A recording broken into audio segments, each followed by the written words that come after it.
법과 친해지는 제일 좋은 방법 생생법률쇼. 안녕하세요, 이지원입니다.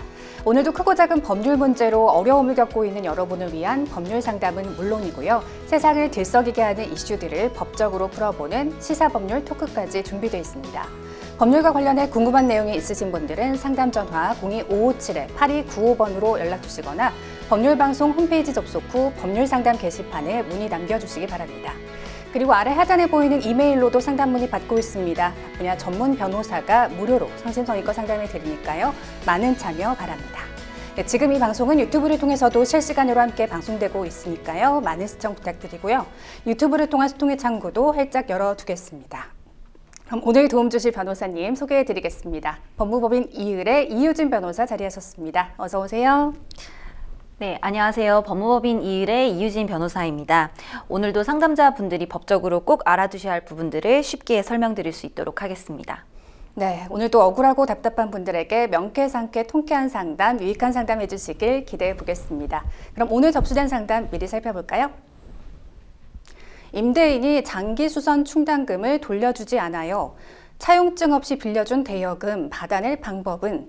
아빠 육아휴직 사용하면 승진이 어렵다. 술을 좋아하는 아내와 다시 이혼하고 싶어요. 네, 이렇게 다양한 분야의 상담이 접수되어 있습니다. 잠시 후 변호사님과 함께 속 시원한 해결책을 찾아보도록 하겠습니다. 시청자 여러분께서도 어떤 해결책이 제시가 될지 계속해서 함께 지켜봐 주시기 바랍니다. 네, 생생법률쇼 첫 순서는요, 시청자 여러분이 법과 친해지길 바라면서 법적인 상식을 유익하게 설명해 주는 시간, 판결록입니다. 뉴스와 신문에서 회자되고 나는 화제의 판결, 오늘은 어떤 내용을 소개해 주실까요? 네, 오늘은 폭행 사건에서 정당방위를 인정한 판결을 하나 준비해 봤습니다. 네, 우리가 일상생활에서 정당방위라는 표현을 흔히 사용하곤 하는데요, 법정에서 쓰는 정식 용어인가요? 네, 우리 형법 제21조는 현재의 부당한 침해로부터 자기 또는 타인의 법익을 방위하기 위하여 한 행위는 상당한 이유가 있는 경우에는 벌하지 않는다고 하여서 정당방위를 규정하고 있습니다. 네, 만약 방위 행위가 그 정도를 초과한 경우에는 이런 것을 보통 과잉방위라고 하는데요. 그 당시 정황에 따라 형을 감경하거나 면제할 수 있고, 만약 과잉방위가 야간이나 그 밖에 불안한 상태에서 공포를 느끼거나 경악하거나 흥분하거나 당황하였기 때문에 그 행위를 하였을 때에는 아예 벌하지 않는다고 규정하고 있습니다. 네, 우리가 상식적으로 생각했을 때 상대에게 받은 공격을 방어하는 차원에서 한 가해 정도면 정당방위이지 않을까 싶은데, 법원에서는 이 정당방위가 인정되는 경우가 극히 드물다면서요? 네, 맞습니다. 정당방위가 인정이 되려면 말씀드린 대로 현재의 부당한 침해가 있어야 하고, 자기 또는 타에게 법익을 방어하기 위한 행위여야 하고, 또 상당한 이유가 있을 것이라는 이 세 가지 요건이 모두 성립되어야 하는데요. 현재 우리 판례들은 그중 현재성과 상당성 요건을 매우 제한적으로 해석을 하고 있습니다. 네, 이 현재성과 상당성 요건을 까다롭게 본다고 하셨는데요. 이 법원은 이 부분을 구체적으로 어떻게 판단하는 건지 예를 들어 설명해 주시면 좋을 것 같습니다. 네. 예를 들어서 이제 본인의 지인들을 칼로 찌른 남성들에게 골프채를 휘두른 사건이 있었는데, 네. 이 판례의 경우 이제 상황이 어느 정도 일단락된 후에 골프채로 새로운 폭행이 일어났다. 즉 정당방위의 현재성 요건이 결여되었다라고 하면서 정당방위 성립을 부정하기도 하였고요. 또 오피스텔 관리소장이 입주민으로부터 몽키 스패너 등으로 폭행을 당하자 호신용 스프레이를 분사하고 목을 누르는 식으로 제압한 사건에서도 판례는 그 방법이 방어를 넘어선 적극적인 공격 행위라고 보아서 정당방위의 상당성 요건이 결여되었다라고 하면서 이 성립이 부정되기도 하였습니다. 네, 단순히 먼저 맞았다거나 위험한 상황이었다는 사실만으로는 정당방위를 인정받기는 어려울 것 같은데요. 어떻게 좀 정당방위를 인정받을 수 있었던 건지 정말 궁금합니다. 오늘 소개해 주실 사안은 어떤 내용인가요? 네, 어느 날 술집을 찾아온 손님이 다짜고짜 술집 업주에게 달려들었고, 네. 이때 술집 업주가 손님에게 밖으로 나가달라고 했지만 손님으로부터 이제 주먹과 발로 폭행을 당했습니다. 네, 그래서 이때 술집 업주가 손님을 밀쳐내기 위해서 옷을 들고 손님의 이제 상체를 이렇게 밀쳤는데, 오히려 주인이 손님과 말다툼을 하던 중에 들고 있던 옷으로 때리듯 손을 들어 올리고 손과 몸으로 피해자인 손님의 상체를 수차례 밀어 폭행하였다라는 혐의로 오히려 술집 업주가 재판을 받게 된 것입니다. 다짜고짜 손님에게 폭행을 당한 술집 사장이 밀쳐내는 과정에서 쌍방 폭행 사건으로 재판을 받게 된 건데요. 그래서 네. 어떻게 됐습니까? 손님 역시도 폭행죄로 벌금형의 처벌을 받았고요. 또 손님의 공격으로부터 본인을 방어하기 위한 행위를 한 술집 업주 역시도 폭행죄로 재판을 받게 된 결국 쌍방 폭행으로 의율이 된 사건입니다. 네, 술집 사장의 방어 행위가 상당히 좀 과하게 느껴지긴 하지만 정당방위에 대한 해석이 다소 제한적이라고 해주셨거든요. 그런데 이 사건에서 법원은 정당방위를 인정했습니다. 그 이유가 무엇인가요? 네, 법원은 이제 정당방위를 인정하는 범위를 지나치게 제한할 경우에는 우리 국민이 부당한 침해로부터 자신을 정당방위로 보호하기가 어렵게 되고 네. 또한 정당방위로 인정받아야 할 것이 제대로 인정받지 못해서 벌 받는 사람들이 이제 필요 이상으로 확장이 되면 결국에는 국민의 권리 보호가 미흡하게 된다라고 하면서 이제 손님이 술집 업주의 의사에 반해서 가게에 진입하여 이제 주인의 얼굴에 발을 폭행한 행위는 명확하고 또 현존하는 침해 행위이기도 하고 이에 손님의 상체를 밀어서 방어하고자 했던 이 업주의 행위는 상당한 이유가 있는 방어 행위다라고 하면서 해당 행위에 대한 정당방위를 인정해서 이제 술집 업주에 대해서는 무죄를 선고를 했습니다. 네, 사실 뭐 그동안의 법원 판단과는 달리 정당방위가 인정된 건데 술집 사장에게 무죄를 선고한 특별한 이유가 있었을까요? 네, 다행히도 이 사건에서는 그 사건 현장을 담은 CCTV가 있었습니다. 네. 그래서 이를 통해서 이제 손님이 그 업주를 향해서 따지듯이 다가가서 이제 주먹을 휘두르고 또 발로 차는 모습. 그래서 이에 이 업주가 손님을 밀어내려고 옷을 들고 이제 손님의 상체를 미는 모습. 그 이외에도 업주가 이제 손님에게 뭐 적극적으로 주먹을 휘두르거나 뭐 공격을 가하는 그런 행위들은 확인이 되지 않았습니다. 그래서 이후에 검사가 1심 판단이 잘못되었다. 그러니까 이제 무죄를 선고해서는 안 된다라고 하면서 항소를 하긴 했지만 항소심 법원 역시 1심의 판단은 잘못이 없다라고 하면서 검사의 항소를 기각했습니다. 네, 최근에는 묻지마 범죄에 대해서 일반인이 대응할 경우에 쌍방 폭행 내지 과잉 대응으로 과잉방위로 처벌받을 수 있다는 생각이 시민들의 불안감 증폭에 영향을 미치는 것으로 나타났는데요. 이러한 공포를 불식하기 위해서라도 정당방위 요건을 완화하는 등의 대책을 마련해야 하지 않을까 싶은데 변호사님 생각은 어떠신가요? 네, 좀 유명한 사례가 하나 모두 들어보셨을 만한 사례가 하나 있는데요. 네. 2014년 3월 강원 원주시의 한 주택에 침입한 도둑을 집주인이 빨래 건조대로 이제 빨래 건조대와 허리띠 등으로 네네. 이제 때려가지고 도둑이 식물인간이 된 사건 아마 들어보셨을 것 같습니다. 네네. 이제 이른바 도둑 뇌사 사건이라고 불리는 사건인데 이 사건은 이제 2심이 진행되는 동안 결국에는 이제 피해자라고 볼 수 있는 이 도둑이 사망한 사건입니다. 그래서 이 사건에서 법원에 이제 절도범인 피해자를 제압하기 위해서 이 집주인이 폭행을 하였다고 하더라도 피해자인 이 도둑이 그냥 아무런 저항 없이 도망만 가려고 했는데 머리 부분을 장시간 폭행을 당했다, 심하게 폭행을 당했다라고 하면서 이는 이제 절도범에 대한 방위로서의 그 한도를 넘어선 것이다라고 하면서 이 집주인에게 징역형의 집행유예를 선고한 사건입니다. 이 사건처럼 사실 이 사건 들으시면서 많은 분들이 이렇게까지 정당방위를 인정을 안 할 수가 있나라고 생각을 하셨을 것 같은데 이처럼 이제 법원이 정당방위 성립에 굉장히 소극적인 태도를 보여왔고 심지어 이제 저희 같은 법률 전문가들이 이제 공부하는 교과서에도 네. 뭐 폭행에 대응해서 폭행을 하는 것은 거의 대체로 쌍방 폭행으로 인정될 수밖에 없다 이렇게 배워오기도 했습니다. 네. 저도 많은 폭행 사건들을 다뤄봤지만 대부분 의뢰인들에게는 아무리 이제 억울함을 호소하시긴 하셔도 정당방위는 좀 인정되기가 어렵다. 무조건 쌍방으로 의율될 것이니까 최선의 방법으로는 합의하셔라. 이런 조언을 드렸던 적이 많습니다. 네. 그런데 이런 묻지마 흉기 난동 사건이 잇따라 발생을 하면서 정당방위의 인정 범위를 대폭 확대해야 한다라는 여론이 높고 또 결국에는 이런 분위기를 받아들여서 대검찰청 역시도 폭력사범 검거 과정 등에서 뭐 경찰과 일반인들에 대해서 정당방위를 적극 이제 적용을 하라라는 지시가 내려오기도 했습니다. 네, 이런 여론과 현실을 반영을 해서 법원이 정당방위 규정, 그 형법 21조를 해석하는 그리고 집행하는 태도만을 문제에 삼기보다는 이 정당방위를 규정하고 있는 형법 제21조의 규정을 보다 구체화시킬 수 있는 그런 방안을 입법적으로 검토할 필요가 있지 않을까 생각합니다. 네, 이렇게 정당방위 범위가 확대된다고 하더라도 어떤 폭행 행위에 대하여 폭행으로 대응하는 것은 좀 무리가 있을 수 있다는 점도 참고하시면 좋겠습니다. 네. 지금까지 판결록 함께했습니다. 여러분은 생생법률쇼와 함께하고 계십니다. 어렵고 복잡한 법률 문제로 고민하고 계신가요? 그렇다면 생생법률쇼가 도와드리겠습니다. 생생법률쇼에선 민사, 형사, 가사 등 각 분야 전문 변호사들이 매년 800여 건의 법률 문제를 속 시원하게 해결해 드리고 있는데요. 그럼 무료로 법률 상담을 받을 수 있는 3가지 방법, 지금부터 소개합니다. 첫째, 02-557-8295번으로 전화해 법률 상담 신청을 한다. 둘째, 법률방송 홈페이지에 접속해 법률 상담 게시판에 사연을 올린다. 셋째, 지금 화면에 나오고 있는 이메일 주소로 사연과 연락처를 보낸다. 속 시원한 법률 상담 프로그램 생생법률쇼. 지금 바로 상담 신청하세요. 지금부터는 생생법률쇼가 자랑하는 성심성의 무료 법률 상담 진행해 보겠습니다. 전화 상담 연결돼 있는데요. 받아보죠. 안녕하세요. 안녕하세요. 네, 어떤 점이 궁금해서 연락 주셨을까요?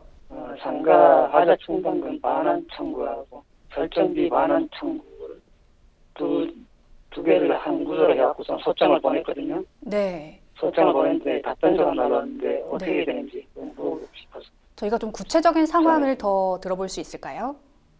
예, 그 답장이 날라왔는데 그건 네. 이제 어떻게 되는지 물어보고 하려고서 전화드렸습니다. 네, 사실 저희가 이전에 한번 상담을 받았던 내용으로 저희가 전해 들었었는데 그 구체적인 상황을 제가 한번 정리를 해보면 임대계약 만료로 운영하던 마트를 임대인의 허락을 구하고 편의점으로 변경해서 운영을 하셨던 상황인데 네. 갑자기 그 보증금을 인상한다는 조건을 달고 그래서 또 긴 시간 동안 운영을 하셨는데 장기수선 충당금을 돌려주지 않고 계신 상황이라고만 전해 들었거든요. 네. 맞습니까? 네. 충당금을 지급해달라고 문자를 보냈는데 네. 연락도 없고 해서 이제 그 본대방송에 문의해보고서는 이제 소장을 1번, 2번 해갖고 상가 충당금 반환 청구하고 설정비 반환 청구해갖고서는 소장을 보냈어요. 보냈더니 답변서가 날라와갖고. 네, 그 답변서와 관련해서 이제 궁금하신 사항이 있으신 거군요. 예. 네, 옆에 이유진 변호사님 나와 계십니다. 구체적으로 상담 받아볼게요. 네, 안녕하세요. 네, 안녕하세요. 네, 일단은 소장을 먼저 보내셨고 상대방 측에서 답변서까지 받은 그런 상황이신 거죠? 예, 제가 네. 자료 다 보내드렸어요. 네, 저희가 지금 답변서를 방금 받아봤는데요. 네. 우선은 이제 답변서에 대해서 뭐 구체적으로 어떻게 반박을 해야 한다라는 것은 조금 이따가 말씀을 드리고 그 장기 수선 충당금에 대해서 좀 먼저 말씀을 드려볼게요. 네. 그 장기 수선 충당금을 혹시 어떤 계좌로 납부하셨는지 그 영수증이나 이런 것들을 좀 확인을 해보셨을까요? 그거는 이제 장가 그 총무님한테 얘기를 해갖고 네. 지난번에 소장 보낼 때 같이 첨부해서 보냈어요. 네. 근데 이게 장기수선 충당금이라는 것은 아마 상담자 분께서도 이게 장기수선 충당금의 의미는 대략적으로는 아실 텐데 이게 보통 공동시설, 이 상가나 이런 것들의 이제 유지 보수 목적으로 관리단이나 관리 주체에다가 납부를 해서 이게 적립이 되는 개념이잖아요. 그래서 이게 임대인한테 가는 돈은 아니었을 거라고 제가 지금 생각이 되거든요. 그래서 아마 임대인 측에서 이 부분에 대해서 뭐 문자에도 답장을 하지 않거나 했던 부분들은 이 금액이 임대인이 받아서 뭐 유용하는 금액이 아니기 때문에 아마 이 부분에 대해서는 구체적으로 답변을 안 하셨던 것 같아요. 임대인 측에서. 그래서 제가 상가에 그 전에 이제 그 부동산 하다가 그 상가 내로 이사를 갔는데 네. 그분 같은 경우도 그 건물주한테 얘기를 해갖고 네. 이거 충당금을 받아 가져갔어요. 그러니까 그게 이제 임대인이 그 부분에 이 과정에서 그것을 이제 뭐 관리단이나 이런 부분으로부터 그 받아서 주는 그런 과정에 개입은 할 수 있지만 이 돈을 만약에 그 피고로서 소장을 보냈는데 장기수선 충당금을 너가 가져갔으니까 너가 나한테 반환해라 라고 했을 때 그 주체는 아닐 수가 있다는 말씀을 제가 드리는 거라서요. 그래서 제가 지금 확인하고 싶은 부분, 네. 그 답변서에 공과금 영수증이 제가 근무할 때 영수증이 아니에요. 여기는 네. 충당금 영수증이 없는 거예요. 이건 2010년도 거라고. 네. 제가 그 공과금 낸 영수증이 아니에요. 그때 그러면은 본인 그 상담자님께서 지금 그때 영수증이나 뭐 입금 내역이나 입금하셨을 때 어떤 누구에게 입금했는지 그런 것들은 확인이 가능하세요, 지금? 예, 상가 총무님한테 다 상가 입금했어요. 총무님한테 들어가신 거죠. 그러면 그게 아마 상가에 뭐 관리 주체가 따로 있을 텐데 그게 뭐 그 보통은 상가들을 그 관리하는 관리단이나 관리 주체가 아무튼 있을 텐데 그 사람들한테 받아야 하는 상황이라서 이제 임대인 입장에서는 이 돈 자체는 자기랑은 아무 상관이 없다라고 주장을 할 수 있는 부분이라는 거는 알아두셔야 될 것 같아요. 예를 공과금에 보면은 번영액이 있고 업무 추진비가 있거든요. 네. 그리고 하자 충당금이 있고. 네. 네, 하자 충당금에 대해서 이제 건물주한테 이제 반환 청구를 한 거지. 네. 그런데 이제 이 충당금, 수선 충당금 같은 경우도 아까 말씀드렸지만 이게 뭐 임대인이 받아서 마치 뭐 이제 뭐 월 차임이나 뭐 관리비처럼 사용하는 것이 아니라 누적을 시켜 놓는 건데 그게 아마 이 관리단 측에 들어가 있을 거라서 제가 생각할 때는 소송을 그쪽으로 다시 청구를 해보시거나 이거를 좀 협조해 달라는 식으로 이야기를 하셔야 될 것 같아요. 이걸 반환을 받을 수 있게끔 건물주가 좀 이렇게 협조를 해서 내가 이 상가 관리단으로부터 내가 이걸 돌려받을 수 있게 반환받을 수 있게 좀 협조를 해달라 이렇게 하셔야 될 것 같거든요. 지금 상황은. 왜냐하면 그 돈을 자기가 가져간 것이 상가 총무한테 물어봤거든요. 네네. 물어봤더니 이거는 상가에서 해준 게 아니고 건물주가 해준 되는 거라고서는 그거 둘이 얘기를 하더라고요. 아, 그러면은 제가 지금 그러면은 이 건물 전체가 지금 청구하신 이 건물 상가 건물이 뭐 총 얼마만큼의 지금 뭐 들어가 있나요, 상가가? 상가가 많이 들어가 있어요. 많이 들어가 있는데 이 건물주 한 분이 이 건물 전체를 다 관리하시는 분인가요? 아니. 그건 아니시잖아요. 그렇죠? 예, 제가 이제 했는데 거기 원래 4칸짜리인데 한 칸으로 이제 통합해 쓰는 거예요. 그래서 아마 저도 이제 그 부분에 대해서는 아마 상담자님께서도 확인을 해보셔야 될 텐데 이 건물이 어떤 한 개인의 것이 아니기 때문에 아마 이 관리하는 주체가 따로 있을 거라서 이 부분을 한번 확인은 해보셔야 될 것 같아요. 그래서 그 뭐 총무라고 입금이 돼 있지만 그래서 이게 돈이 어떤 분에게 지금 어떤 관리단이나 주체에게 적립이 되어 있는지 그 부분을 확인하셔서 그 사람을 상대로 그 관리단을 상대로 반환을 청구하셔야 된다라는 거고 그래서 지금 제가 법적으로 말씀을 드리는 거는 임대인 그러니까 이 지금 계약을 체결하신 이 임대인한테 장기수선 충당금 달라고 해봤자 이분은 내가 그거 가져간 거 아니라고 할 거거든요. 네, 그렇기 때문에 이 부분은 법적으로도 그게 맞기는 해요. 그분이 이걸 받아서 내 호주머니로 가져갔다는 아닌 건 맞거든요. 왜냐하면 관리단에서 누적을 시키는 금액이기 때문에. 그래서 제가 말씀드린 게 협조를 구해라. 이 돈을 어쨌든 돌려받으셔야 하는 돈은 맞아요. 근데 누구에게 돌려받느냐의 문제이기 때문에 그거를 이제 확인하셔서 이 돈을 관리단이든 이 상가 관리 주체든 누구로부터 돌려받을 수 있게끔 좀 도와달라 이렇게 이야기를 하셔야 되는 부분이지 임대인한테 이 돈을 내놓으라라고 하는 상황은 아니라는 거죠 지금. 그래요? 네. 근데 처음에 이제 물어봤을 때 임대인한테 받아야 된다 그래서 네. 진행이 됐거든요. 네, 그래서 이게 근데 확인을 해보셔야 될 거는 같아요. 그래서 이게 결국에는 이 통장 그 자금 흐름이 임대인 개인 통장으로 흘러 들어갔다라고 하면 임대인한테 받는 게 맞거든요. 근데 상가로 들어갔어요. 그렇죠. 예, 그렇기 때문에 대부분 상가로 들어갔으면 그 관리단으로부터 받아야 됩니다. 그래서 흔히 장기수선 충당금 같은 경우에는 부동산에서 그걸 반환 받을 수 있게끔 많이 협조를 해주거든요. 부동산에서? 네, 부동산에서 이 거래를 중간에서 이제 중개를 했던 부동산에서 어쨌든 그 중간에서 장기수선 충당금이나 이런 부분들을 최초에 계약을 할 때 다 설명을 해드렸을 거기 때문에 이 부분은 이거는 이제 제가 이제 마트를 이제 인수를 하면서 그쪽에 권리금 주면서 그 건물주하고 같이 이제 걸린 거예요. 아, 그러면 직접적으로 다 그냥 이게 하신 거죠? 공과금 내역서는 없이 그냥 그 계약 임대 계약서 쓰고 뭐 이런 식으로 다 진행이 된 거예요. 어쨌든 이게 아마 상가로 들어갔기 때문에 그러니까 법적으로 임대인을 상대로 달라고 하면 나는 받은 게 아니다라고 할 수밖에 없는 상황인 거는 조금 인식을 하고 계셔야 하고, 이 상가나 뭐 관리단 측에 돈을 반환하라고 한번 요구를 해보시고, 그게 안 된다면 그쪽에다가 소송을 청구를 하셔야 되는 그런 상황일 것 같고요. 네, 그리고 일단은 또 이제 두 번째가 네. 설정비 반환 청구. 네, 영업권 뭐 보장 비용으로 2,100만 원 네. 추가로 입금하신 부분에 대해서는 제가 답변서를 지금 보니까 계약서에 서명했으니까 못 돌려준다, 이런 상황이신 것 같아요. 그런데 이제 계약 기간이 2년하고서 원래 10년인데 2년하고 이제 편의점 이제 그 충족이 안 돼갖고 제가 이제 그만뒀거든요. 네. 그만두면 나머지 이제 8년치는 그거 이제 청구를 한 거예요. 설정비 반환 청구. 반환 청구를 하셨다.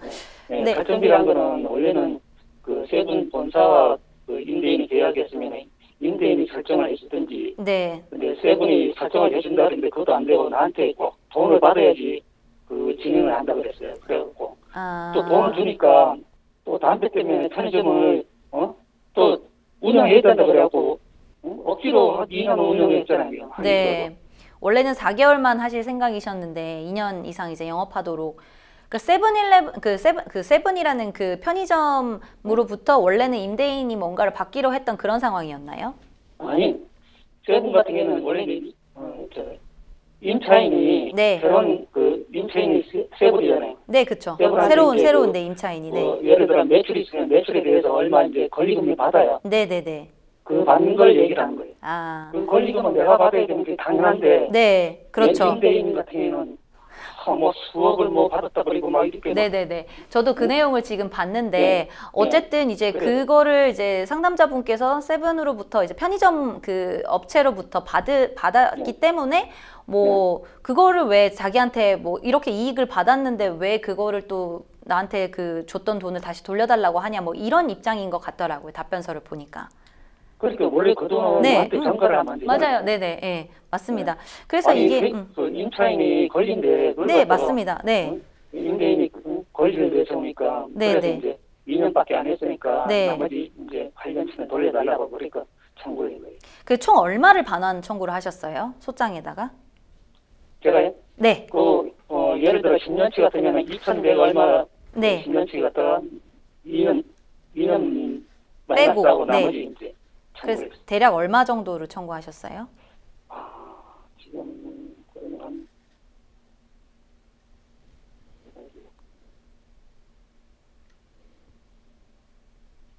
400 얼마 빼고 나머지 한 400만 원 정도 제외하고 이렇게 네, 청구를 네. 하셨구나.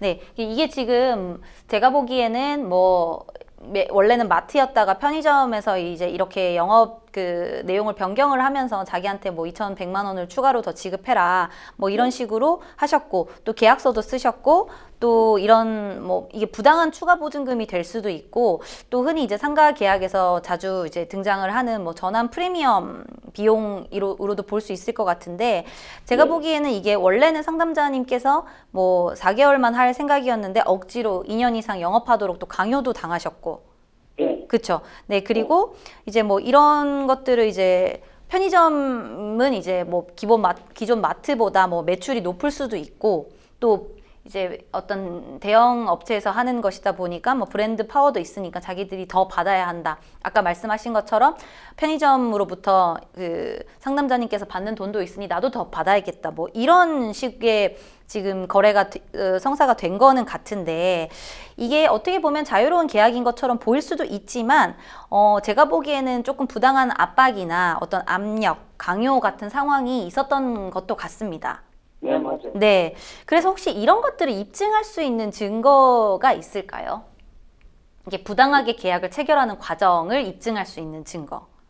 입증할 수 있는 거. 그래서 이제 그 돈을 이제 그거 이제 계약서 쓸 적에 네네.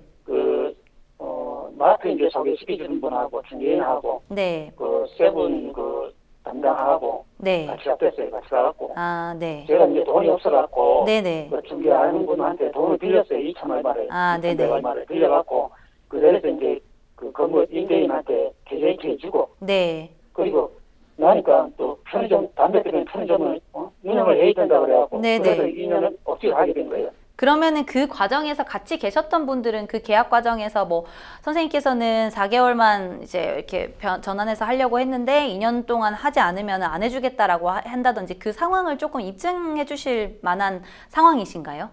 같이 계셨던 분들이나. 그 있던 사람들은 다 알지. 다 아시는 내용이신 네. 거죠. 그래서 제가 세븐 보기에는 담당자한테도 그랬어요. 세븐 네. 담당자 그러면 세븐 담당자에서 그럼 세븐에서 설정비를 내라. 네. 근데 설정비를 낼 수는 있는데 돈을 못 준대요. 돈을 주면 막바로 이제 임대인한테 돌려주고서 임대인이 뭐 1년에 얼마씩 내라 그래 하면 되거든요. 네네. 예, 세븐에서 그래 못한다 그래갖고. 어쨌든 이제 이 상황에서 뭐 그 편의점으로부터 뭐 임대인이 지금 주장하고 있는 거는 뭐 그 상담자분이 그 편의점으로부터 어떤 이득을 받은 뭐 그런 이야기들을 주장을 하고 있는 부분은 제가 보기에는 큰 의미는 없어 보이고, 이 사건에서는 이제 이 2,100만 원을 요구를 한 게 이게 뭐 이 업종을 전환하는 것을 빌미로 어떻게 좀 과도한 어떤 부당한 이득을 요구를 하고 선생님 같이 이제 임차인이 거절할 수 없는 상황에서 이제 억지로 받아냈다라고 하면 이거를 부당이득으로 반환해라라는 그런 판례들도 있기는 하거든요. 그래서 지금 이 임대인 입장에서는 딱 한 가지예요. 계약서에 사인을 했지 않느냐. 그러면은 계약서대로 돈을 줬고 그렇기 때문에 난 돌려줄 의무가 없다라는 게 지금 이 사람들의 주장의 핵심이기 때문에 선생님께서는 이 계약이 불공정했고 부당했다라는 것을 입증하는 쪽으로 소송을 진행을 하셔야 될 것 같습니다. 네, 그래서 뭐 이게 뭐 2,100만 원이 너무 과도했다든지 아니면 이제 이 과정에서 난 4개월만 하려고 했는데 그거는 안 된다. 이게 무조건 2년을 채우지 않으면 못 해주겠다라고 했다든지 그런 어쨌든 이제 흔히 말하는 그 갑과 을의 위치에서 내가 어쩔 수 없는 상황에서 이 계약을 체결할 수밖에 없었다라는 사정을 조금 입증을 해야지만 이 사람들은 지금 계약서라는 좀 큰 무기를 가지고 있기 때문에 계약서에 사인했으면 나는 내가 그 돈을 왜 돌려줘야 되냐라고 계속 주장을 할 거거든요. 그렇기 때문에 내가 지금 이 계약이 좀 불공정했고 부당했고 뭐 이런 부분들을 입증하는 쪽으로 이 답변서에 대한 답변을 준비를 하셔야 될 것 같습니다. 그리고 증인도 이제 그걸 해야 되는가요? 네? 증인. 네, 입증을 지금 서면을 또 준비를, 지금 소송을 진행을 하시고 계신 상황이잖아요. 예. 그래서 이제 상대방에선 답변서를 냈으니까 곧 이제 뭐 재판 기일도 잡힐 것이고 그 전에 선생님께서도 준비 서면이라고 해서 또 서면을 준비를 하셔가지고 또 반박을 하는, 그리고 아까 제가 말씀드렸던 어떤 그런 부당한 계약, 이게 일방적이고 조금 강압적이고 어떤 압박에 의한 계약이었다라는 사실을 입증할 만한 그런 증거들을 조금 수집하셔서 소송에 대응을 하셔야 될 것 같습니다. 네. 그리고 상가 충당금이고. 네, 더 궁금하신 사항은 없으신가요? 잘 알겠습니다. 네. 그러면 그런 식으로 해갖고 저걸 해야 되고, 그러면 처음에 거는 상가 측에다가, 네, 상가 측에다가 요구를 하셔야 되는 상황이 기본적으로. 조금 더 구체적으로 어디다가 그러니까 누구한테 돈이 흘러가는지도 확인을 해보셔야겠지만 일반적으로는 상가에 갔기 때문에 상가에 요청을 하시는 게 맞을 것 같습니다. 예, 상가 총. 네네네. 알겠습니다. 네. 네, 오늘 상담 여기까지 진행하겠습니다. 전화 주셔서 고맙습니다. 네, 수고했습니다. 네, 변호사님께서 아주 세심하게 상담을 도와주셨는데요. 다시 한번 정리를 해보면 일단 장기수선 충당금 같은 경우에는 관리 주체를 먼저 확인한 후에 그러니까 임대인이 아닐 수도 있고 상가 관리인일 수도 있기 때문에 상가에게 좀 요구를 해봐라 라고 말씀을 하셨고, 또 이제 영업권 보장 비용 같은 경우는 마트에서 편의점 변경을 전환을 하면서 업종 전환을 하면서 임대인이 요구한 비용인데 그 과정에서 뭐 부당한 압박이나 강요가 있었을 경우를 그걸 좀 입증하라고 조언을 해주셨죠. 네, 맞습니다. 네. 이게 또 소송 진행 중이시니까 충분한 자료를 수집하시는 것도 중요하고 법률 전문가의 도움을 받으셔가지고 소송을 진행하는 것이 좋겠지만은 만약에 좀 비용이 부담되신다라고 하면 법률구조공단이나 이런 쪽으로 조금 문의를 하셔서 도움을 받으시는 것도 한번 고려해 보시는 게 좋을 것 같습니다. 네, 이렇게 상담자분 사례처럼 법률 방송을 통해 조언을 받으시고 또 추가적인 뭐 법률 조언이나 대응이 필요하신 분들은 언제든 연락 주시면 저희가 상담 도와드리도록 하겠습니다. 여러분은 지금 생생법률쇼와 함께하고 계십니다.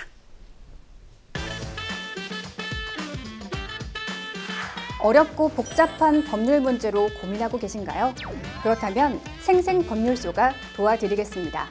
생생법률쇼에선 민사, 형사, 가사 등 각 분야 전문 변호사들이 매년 800여 건의 법률 문제를 속 시원하게 해결해 드리고 있는데요. 그럼 무료로 법률 상담을 받을 수 있는 3가지 방법, 지금부터 소개합니다. 첫째, 02-557-8295번으로 전화해 법률 상담 신청을 한다. 둘째, 법률방송 홈페이지에 접속해 법률 상담 게시판에 사연을 올린다.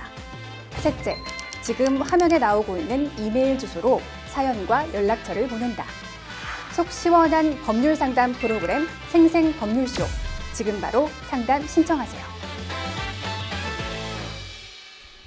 이번에는 법률방송 이메일을 통해 들어온 여러분의 고민을 해결해 드리겠습니다. 어떤 내용인지 보실까요? 남편이 형편이 어려운 지인 부부에게 돈을 빌려줬습니다. 원래는 자그마한 슈퍼를 운영하던 부부였는데 장사가 잘 되지 않자 중고 물차를 구매해 사업을 하겠다면서 매달 사업 이익의 70%를 줄 테니 돈을 빌려달라고 하더라고요. 조건이 괜찮은 것 같아 10년 전 3천만 원을 빌려줬습니다. 이후 약속한 대로 돈이 잘 입금이 되었고 6년 전 추가로 7천만 원을 빌려줬는데요. 그런데 2년 전부터 갑자기 입금이 딱 끊기더니 경기가 안 좋아져서 폐차를 한 상황이라 지금 직원 월급도 못 주고 있으니 형편이 나아질 때까지 기다려주라는 말만 거듭했습니다.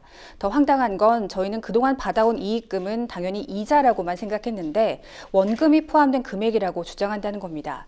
그래서 그동안 받은 금액을 계산해 보니 그래도 5천만 원 정도는 더 받아야 한다는 결론이 났는데요.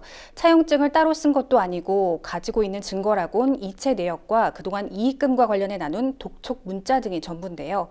만약 지인과 연락이 닿지 않아 대면이 불가능한 상황이 된다면 어떻게 돈을 받아내야 할까요? 그리고 법적으로 원금과 이자는 어떻게 책정이 되는지도 궁금합니다. 또 지인 부부가 이혼을 했다는 소식을 어렴풋이 듣게 됐는데 둘 중 누구에게 이 대여금을 청구해야 하는지도 함께 알려주세요 하셨습니다. 이제 지인 부부에게 차용증도 없이 1억 정도 되는 돈을 빌려주신 상황입니다. 계속해서 상담자님의 연락을 피하고 변제도 차일피일 미룬다면 어떤 조치를 취해야 할까요? 네, 이게 일단은 소멸시효를 먼저 생각할 수밖에 없는데요. 금전채권의 소멸시효가 10년이기 때문에 마지막으로 돈을 받으신 날짜가 2년 전이라서 아직 여유가 있기는 하지만 기본적으로 이제 시효를 중단하기 위해서라도 먼저 대여금을 반환해달라는 내용 증명을 먼저 발송하라고 좀 권해드리고 싶고 이후에 지급명령 신청이나 민사소송 등 법적 절차를 준비하셔야 할 것 같습니다. 네.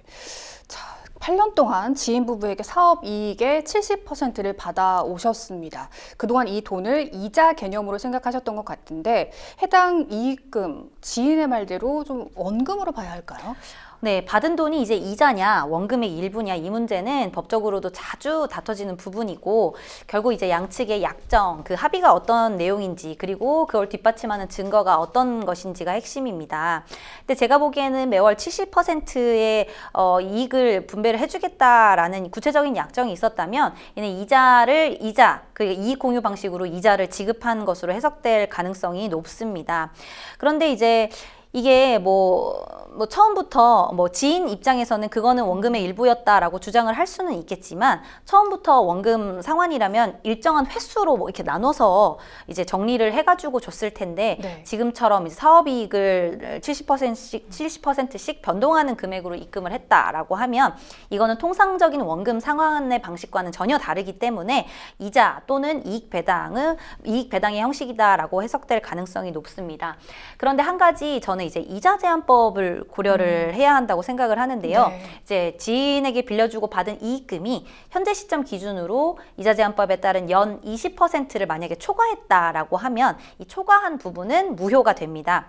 근데 이제 상담자분께서 총 5천만 원 정도를 못 받은 상황이다라고 하셨기 때문에 이걸 좀 역으로 계산을 해보면 이미 받은 금액은 이자 제한법상의 허용 범위, 그러니까 연 20% 이내로 보여서 초과이자 반환 부담은 거의 없어 보입니다. 그렇군요. 또 상담자께서 돈을 빌려줄 때 이자를 따로 정하지 않았다면 네. 별도로 그럼 이자를 청구할 수도 있을까요? 네, 민법 제397조에 따라서 이자는 원래는 계약으로 정한 경우에만 청구할 수 있기 때문에 원칙적으로는 이자 약정이 없다라고 하면 이자를 청구할 수는 없습니다. 그런데 이 사안에서는 사업이익의 70%를 주기로 한 것을 뭐 묵시적인 이자 약정이나 수익 배분 계약으로 볼 여지가 크기 때문에 이 부분은 제가 보기에는 청구할 수 있을 것으로 보이고 약정이자 이외에도 돈을 빌려줬는데 상대가 기한 안에 갚지 않는 경우에는 지연손해금, 그러니까 지연이자도 청구할 수가 있습니다. 네, 지금 2년째 약속한 이익금을 주지 않고 있는 상황인데 연체한 금액에 대한 이자도 요구해 볼 수 있을까요? 네, 지금 방금 말씀드렸던 네. 이 지연손해금, 이 지연이자를 이 경우에 청구할 수가 있습니다. 이제 민법상 지연손해금의 법정 이율은 연 5%이고 소송을 만약에 민사소송을 제기했다라고 하면 소송촉진 등에 관한 특례법에 의해서 이제 그때부터는 연 12%의 지연이자를 청구할 수가 있습니다. 그런데 이 지연손해금을 청구하기 위해서는 뭐 매달 이자를 얼마를 받았었는지 그리고 받은 내역들도 좀 정리를 해두셔야 하고 네. 또 언제부터 언제까지 이자를 못 받았는지 그런 것들도 좀 명확하게 증거를 뒷받침해서 정리를 해두실 필요가 있습니다. 네, 현재 가지고 계신 증거로는 이체 내역과 독촉 문자가 있습니다. 이것만으로도 충분히 입증이 가능할까요? 네, 이체 내역과 독촉 문자만으로도 입증 가능성이 충분히 있습니다. 네. 이체 내역에 혹시 뭐 대여라든지 빌려준 돈, 사업자금 뭐 이런 메모를 남겨놓으셨다고 하면 훨씬 수월하게 인정이 될 것인 건 맞고요. 근데 메모가 없다고 하더라도 예를 들어서 뭐 일시적으로 큰 돈이 이렇게 나가는 경우는 흔치가 않잖아요. 네. 그래서 단순 이체로 보기 어렵다라고 하면 대여금으로 인정될 가능성이 높습니다. 그리고 이제 주고받으신 문자에 뭐 갚아라 이렇게 보내셨거나 또 상대방이 꼭 갚겠다, 뭐 이번 달은 못 드리지만 다음 달에는 꼭 드리겠다, 조금만 기다려달라 이런 정도와 같이 돈을 빌린 사실을 간접적으로라도 인정을 했다면 충분히 인정이 될 수가 있습니다. 네, 또 문제는 현재 지인 부부가 이혼을 했을 수도 있는 상황인 것 같습니다. 그렇다면 이 상담자께서는 둘 중 누구에게 대여금을 청구해야 할까요?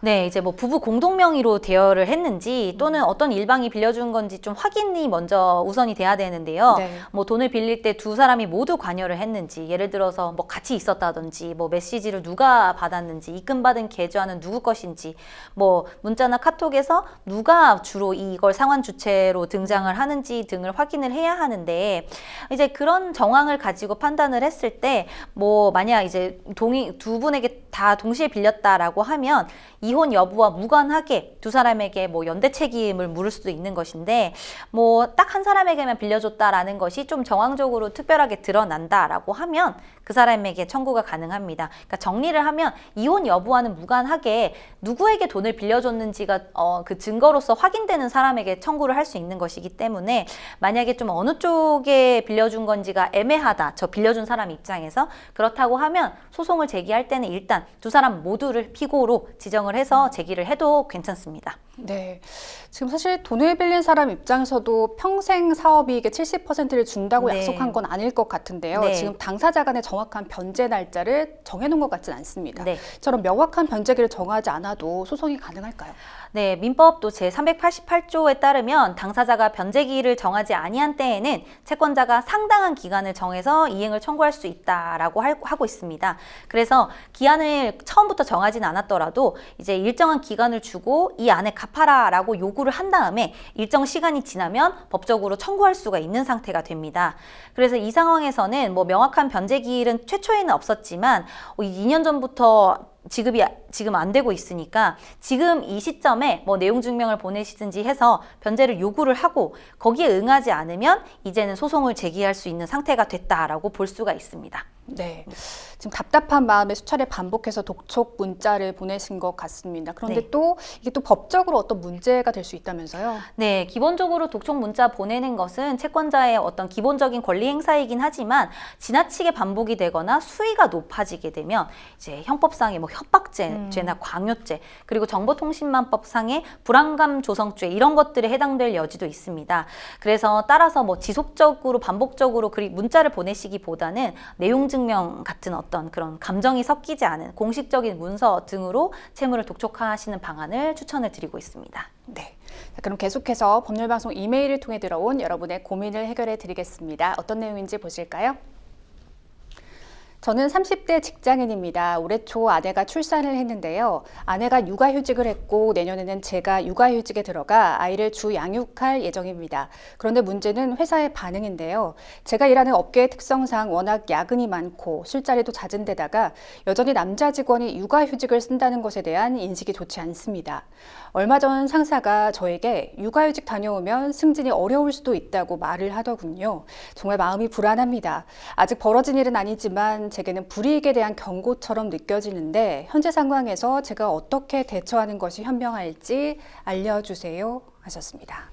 네, 우리나라 육아 현실을 제대로 보여주는 사연 같습니다. 어떻게 보셨을까요? 네, 이제 뭐 표면적으로는 육아는 함께 뭐 공동의 몫이라거나 남성도 육아휴직 쓸 수 있다라고 하지만 현실에서는 여전히 이제 아이에 대한 양육은 여성의 몫, 그리고 일은 남성의 책임이라는 고정관념이 이제 뿌리 깊다는 사실을 보여주는 사연 같습니다. 네. 사실 육아휴직의 경우 근로기준법상 남녀의 차이 없이 보장이 돼야 할 텐데요. 네, 맞습니다. 육아휴직은 남녀 구분 없이 모든 근로자에게 보장되는 권리인데 단순히 복지 차원이 아니라 법적으로 명확하게 명시된 권리입니다. 남녀고용평등과 일, 가정, 양립 지원에 관한 법률, 줄여서 이제 남녀고용평등법이라고 하는데 이 제19조에 사업주는 근로자가 육아휴직을 이유로 해고, 징계, 임금 삭감, 그 밖에 불리한 처우를 하여서는 아니 된다라고 명확하게 규정이 되어 있습니다. 네, 육아휴직을 다녀오면 승진이 어려울 것이라는 상사의 말. 사실 뭐 대부분의 여성분들도 육아휴직을 사용하셨을 때 그런 불합리한 일을 좀 많이 겪으셨을 것 같아요. 지금 상당히 문제가 있는 거 아닙니까? 네, 맞습니다. 이 상사의 해당 발언은 단순한 조언이나 어떤 우려를 가장한 뭐 압박에 해당하면 물론이고 법적으로도 명백히 어떤 위반의 소지가 있습니다. 근데 육아휴직을 사용하면 인사상 불이익을 주겠다 이 말은 명백하게 차별 예고이고 또 부당한 처우를 암시하는 말인데요. 앞서 말씀드린 남녀고용평등법에는 육아휴직을 이유로 불리한 처우를 해서는 안 된다라고 규정을 하고 있고 이 불리한 처우에는 승진, 평가, 보직, 인사 발령 이 모든 인사 절차가 포함된다라고 볼 수 있습니다. 네, 만약 실제로 복직 이후에 승진 대상 목록에서 제외가 된다면 법적 대응을 하는 게 가능할까요? 네, 이런 경우에 법적 대응이 충분히 가능하고 실제 사례에서도 근로자들이 승소한 판례가 다수 존재합니다. 앞서 말씀드린 불리한 처우에는 승진 누락, 그다음에 성과평가 불이익, 보직 배제 이런 것들이 모두 포함이 되기 때문에 육아휴직 및 복직 이후에 이런 처우가 불리한 처우가 있었다라고 하면 노동위원회에 부당한 인사처우로 구제 신청을 할 수도 있고 고용노동부에 진정을 제기할 수도 있으며 민사소송을 제기를 해서 부당한 처우에 대한 어떤 취소 청구라든지 이에 대한 손해배상 청구도 제기할 수 있습니다. 네, 육아휴직 후에 복직을 하게 됐을 때 원래 하던 일이 아니라 다른 부서나 지방으로 이동하게 되는 경우도 정말 심심치 않게 볼 수 있습니다. 이럴 때 어떻게 하는 것이 좋을까요? 네, 맞습니다. 육아휴직 후 복귀를 했더니 원래 하던 일이 아니라 전혀 다른 부서 혹은 지방 발령, 한직 배치 아니 창고 근무 이런 것들 사실상 불이익성의 인사조치를 당하는 사례 생각보다 훨씬 많은데요. 이런 경우에는 이후에 이제 법적 조치, 앞서 말씀드린 법적 조치를 취하기 위해서 이 보직 변경이 도대체 어떤 기준과 이유에 따른 것인지 회사의 이 인사 발령의 근거를 요청을 하고 이 변경된 보직과 그 시기, 바뀐 직무 내용과 과거 직무 내용과의 차이 이런 것들을 조금 문서화를 해서 정리를 해두실 필요가 있겠습니다. 네, 회사에서 육아휴직 등으로 부당한 대우를 받게 된 경우 도움을 받을 수 있는 기관이나 단체가 있을까요? 네, 좀 정리를 해드리면은 그 고용노동부의 육아휴직으로 인한 차별이나 부당한 인사조치에 대해서 진정을 제기를 할 수 있는데 또 이 고용노동부 산하에 많이들 들어보셨을 텐데 직장 내 괴롭힘 신고센터도 있습니다. 또 지방노동위원회를 포함하는 노동위원회라는 준사법적인 기구를 통해서도 도움을 구할 수가 있고요. 또 차별행위나 인권 침해에 대한 독립기구라고 할 수 있는 국가인권위원회에 진정을 제기할 수도 있습니다. 또 이런 국가기관 이외에도 직장갑질 119라는 민간 공익단체가 있습니다. 네. 그래서 이 단체에서는 카카오톡 채널이나 뭐 이메일, 오픈 채팅 등으로 이렇게 쉽게 실시간 상담을 하고 있으니까 이런 민간 단체의 도움을 받으실 수도 있다는 점을 한번 기억해 두시면 좋을 것 같습니다. 네, 계속해서 법률방송 이메일을 통해 들어온 여러분의 고민을 해결해 드리겠습니다. 어떤 내용인지 보실까요? 아내는 결혼 전부터 술과 유흥을 좋아했습니다. 아이가 좀 크고부터는 집에서도 매일 술을 마셨고요. 제가 일찍 퇴근하는 날은 친구들과 술을 마신다며 나가서 만취가 돼 들어오고 심지어 외박까지 했습니다. 외박과 연락 두절이 반복되면서 아내의 거짓말도 늘어났는데요. 하루가 멀다 하고 크게 다투었습니다. 더 이상 견딜 수 없던 저는 아내에게 이혼을 요구했고 별거가 이어지다 결국 협의 이혼을 했습니다. 그런데 3년 후 아내가 저를 찾아와 반성하고 있다며 재결합을 제안했습니다. 아이 때문에 저는 아내를 믿어보기로 하고 다시 아내와 혼인신고를 했습니다. 아내는 술도 많이 줄였고 아이에게도 잘하고 시댁 일도 먼저 나서 챙기면서 엄마 며느리로서 역할을 제대로 하려고 했습니다. 하지만 제 마음이 예전과는 다른데요. 솔직히 아이들 엄마라 다시 재결합했지만 아내에 대한 애정이 완전히 사라졌습니다. 아내와의 생활이 너무 힘듭니다. 다시 이혼을 하고 싶은데 가능할까요? 하셨습니다. 네, 협의 이혼 후에 재결합을 한 상황인데 또다시 이혼이 가능할까요? 네, 과거에 이혼했던 이력이 있더라도 재혼을 하셨다면은 법적으로는 처음부터 네. 다시 이제 시작된 새로운 결혼 생활로 보게 됩니다. 따라서 지금 혼인을 유지하기 힘든 상황이라면 다시 이혼을 요구를 할 수 있고 만약에 상대방이 동의하지 않는다라고 하면 재판상 이혼을 청구를 할 수가 있습니다. 그렇군요. 첫 번째 결혼 파탄의 주된 원인이었던 아내의 유책 사유를 이유로 이혼 청구는 불가능할까요? 네, 첫 번째 결혼에서의 유책 사유는 재결합 이후의 이혼 사유로 직접 삼을 수는 없습니다. 그러니까 법적으로 네. 인정되기는 어렵다고 보아야 하는데요. 과거의 유책 사유는 상담자님께서 재혼을 하시면서 용서를 하고 다시 혼인을 한 것으로 간주가 됩니다. 그래서 법원 입장에서는 이미 이혼을 하고 다시 혼인을 했는데 이전 잘못을 다시 문제 삼을 수는 없다라고 보게 됩니다.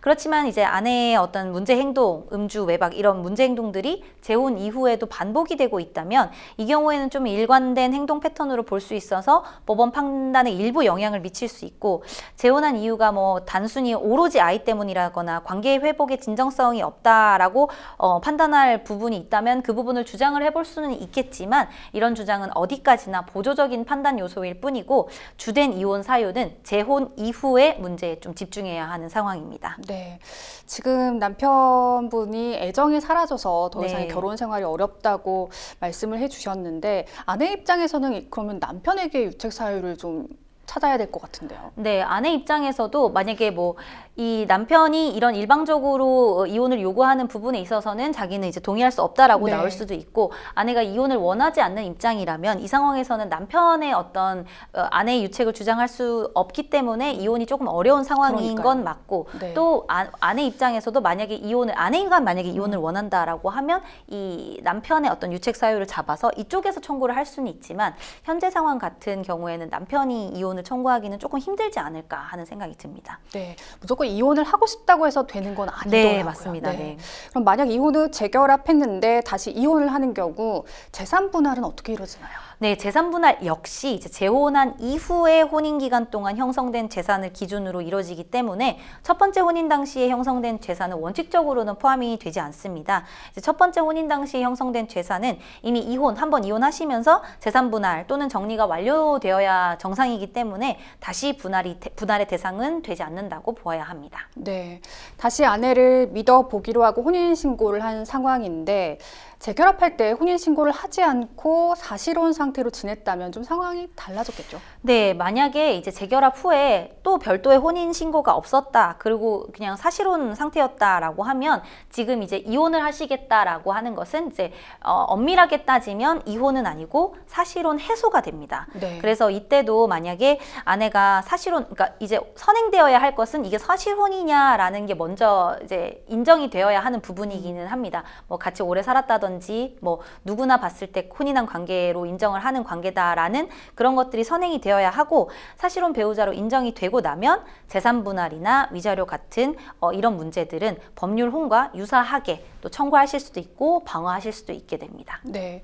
재결합하면서 아내가 약속을 좀 충실히 지키고 있는 상황이기 때문에 네. 아까도 말씀드렸다시피 지금 상담자분이 이혼을 하고 싶다고 해서 무작정 이혼이 되는 상황이 아닙니다. 네. 그럼에도 좀 상담자에게 조언 한 말씀 해주신다면요? 네, 지금 뭐 처음에 이혼을 하셨던 것도 뭐 다시 재결합을 하셨던 것도 모두 어떤 상담자님의 용기도 필요하셨을 거고 또 어떤 큰 결심이 필요한 그런 선택이셨을 텐데 뭐 현실적으로 재혼 이후에 마음이 멀어졌다라는 이유만으로 다시 재판상 이혼을 청구를 하는 것은 이제 법적으로 봤을 때 여러 제약이 존재를 할 것으로 보이기는 합니다.